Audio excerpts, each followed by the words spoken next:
सुप्रभात। बिनु सत्संग विवेक न होई, राम कृपा बिनु सुलभ न सोई। यह हमारी आज की आध्यात्मिक चर्चा का विषय। बिनु सत्संग विवेक न होई, राम कृपा बिनु सुलभ न सोई।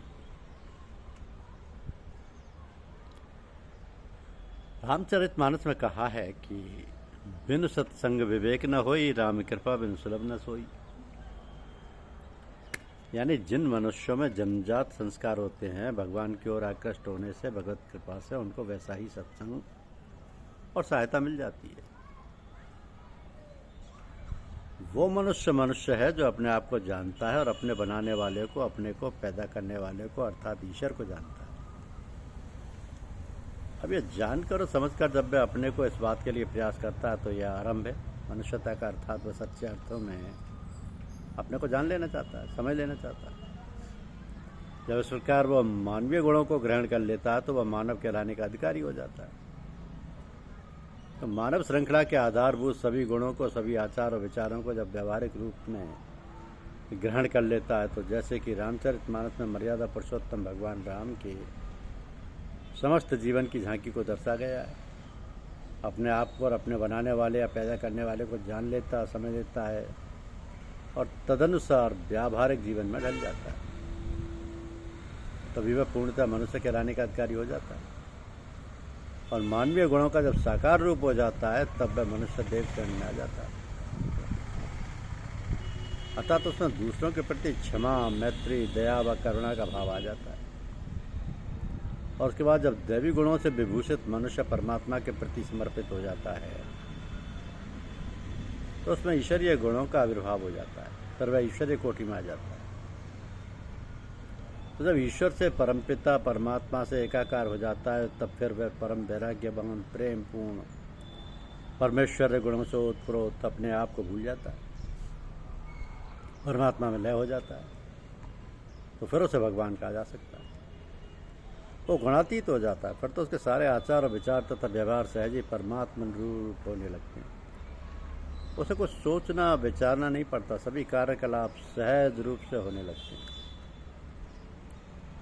और फिर वह मनुष्यों का उद्धार और जन्म मरण के चक्कर से बचाकर ईश्वरोन्मुख करके करने लग जाता है।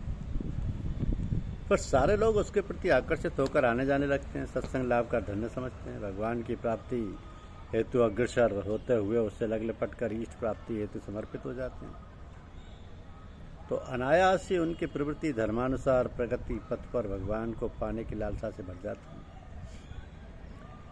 इस प्रकार मनुष्य का आरोहण होकर वह अपने परमपिता की गोद में जा बैठता है, जो कि मनुष्य का परम लक्ष्य है। तो प्राय लोग अपनी पिछली बातों को लेकर सोचते रहते हैं, लेकिन उनका कोई महत्व नहीं।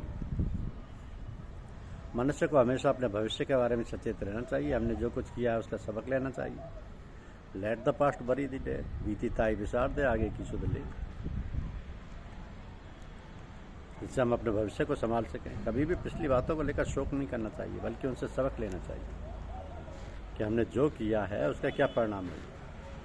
मनुष्य स्वयं अपने भाग्य का निर्माता है, लेकिन उसे यह ज्ञान नहीं रहता कि हम जो कुछ कर रहे हैं उससे हमारा भविष्य निर्मित होता है। तो जो बुद्धिमान प्राणी हैं और हर काम सोच समझ कर करते हैं, उनके सभी काम यथोचित और सार्थक होते हैं। मनुष्य अपनी आदतों का दास है, जैसा सोचता है वैसे ही कर्म करता है और जैसे कर्म करता है वैसे उसका भविष्य बनता है। तो मनुष्य के मन में हमेशा कुछ न कुछ विचार बना रहता है, तदनुसार उसका अंतःकरण बनता है और उसी प्रकार वो अपना काम करता है। इसलिए कहा जाता है कि मनुष्य स्वयं अपने भाग्य का निर्माता है। कोटि कोटि मुनि जतन कराई, अंतराम कही आवत नाई। मनुष्य संसार में सर्वश्रेष्ठ प्राणी है। श्रेष्ठ इस कारण से कि मनुष्य को ईश्वर ने बुद्धि और विवेक दिया है, जिससे वह हर बात को सोच समझ कर करता है कि हमें क्या करना है, क्या नहीं करना है। हर बात की जांच परख कर सकता है। इस प्रकार वह अपने जीवन को अधिक से अधिक उन्नत और श्रेष्ठ बना सकता है, जिससे कि वह संसार में रहकर अपनी और तमाम अन्य प्राणियों की उन्नति कर सकता है। वह अपने को जैसा चाहे बना सकता है। सभी प्राणियों की बुद्धि और विवेक एक से नहीं होते, और इसी कारण कोई बड़ा है, कोई छोटा है, ये वो स्वयं नहीं जान पाता है, बल्कि अन्य लोग अपनी धारणा और विवेक से हर आदमी को जांचता है और परखता है। तो ये जांच और परख करने का काम हर आदमी के बस की बात भी नहीं है। हर एक आदमी की स्थिति और रहन सहन एक सा नहीं होता। अपने अपने धर्म और कर्म के अनुसार अपना काम धाम करता है, और वह उससे दूसरों को देखकर अपना भी सब काम निश्चित करता है। तो जो महान पुरुष हैं, उन्हीं की नकल, उन्हीं का आचरण व्यवहार देखकर अपना सब काम काज निश्चित करते हैं और उसी प्रकार आचरण करते हैं। तो समाज की गतिविधियां इसी प्रकार चलती हैं, और उसमें समय के अनुसार परिवर्तन होता रहता है। जहाँ जैसी आवश्यकता होती है उसी प्रकार सब काम काज होने लगते हैं। समाज का निर्माण इसी प्रकार होता है, और सब लोग एक दूसरे की सहायता करते और काम चलाते हैं। दुनिया में लाखों लोग अपने ढंग से और दूसरों की सहायता और अनुकरण करके काम करते हैं। इसी से जब बहुत से लोग एक साथ कामकाज करते हैं, उससे समाज का निर्माण हो जाता है। वहाँ पर फिर नियम कायदे बनाकर सारे लोग तदनुसार आचरण करते हैं। जब एक आदमी कोई काम अच्छा करता है, दूसरे लोग देखते हैं कि हाँ, ये काम ऐसे ठीक तरह से होता है, तो उसका अनुकरण करते हैं, और एक सा संसार बन जाता है, एक से समाज बन जाता है। नियम कायदे बना लिए जाते हैं ताकि हर काम सुचारू रूप से हो और लोग उससे फ़ायदा उठाएं।